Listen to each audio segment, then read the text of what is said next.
Friend வணக்கம். நம்ம இந்திய அரசியலமைப்பில் ஓகேவா முக்கியமான ப்ரொவிஷன்ஸ் உண்டு, முக்கியமான பார்ட்ஸ் உண்டு. என்ன fundamental rights, DPSP, fundamental duty. So அதெல்லாம் இம்பார்ட்டன்ட் ஓகேவா. இப்போது ஃபண்டமெண்டல் ரைட்ஸ் அப்படின்னா அடிப்படை உரிமை.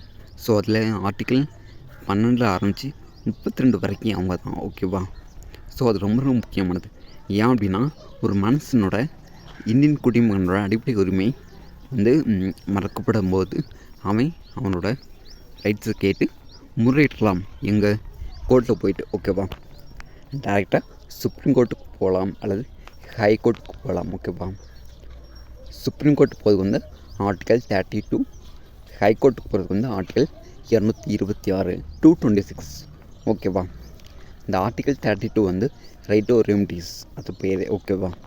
அதில் மொத்தம் 5 நிதி பேராணைகள் இருக்குது. கிபிஎஸ் கபஸ், மேண்டாமஸ், ப்ரொகிபிசன், கியூஆர்னோ, செல்சியூரி ஓகேவா. இதில் ஹிபிஎஸ் கார்பஸ் தான் ரொம்ப முக்கியமானது. ஏன் அப்படின்னா அது ஒரு ப்ரைவேட் இண்டிவிஜுவல், அதாவது நான் ஒரு தப்பு பண்ணுறேன் அப்படின்னா எனக்கு திருப்பாலை கொண்டு போகலாம் ஓகேவா.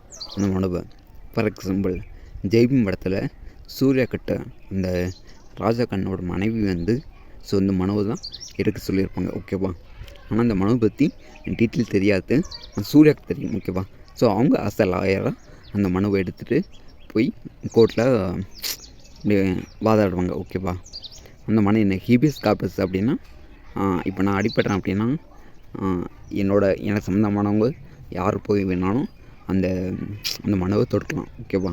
என்னோடய அக்கா, என்னோட அம்மா, என் ரிலேட்டிவ்ஸ், என்னோடய ஃப்ரெண்டு, ஒய்ஃபு, ஸோ யாராக இருந்தாலும் போய் அந்த மனுவை தொடுக்கலாம். ஓகே ஃப்ரெண்ட்ஸ், வேறு எதுவும் டவுட் இருந்துச்சு அப்படின்னா கமெண்ட்டில் கேளுங்க. தேங்க்யூ.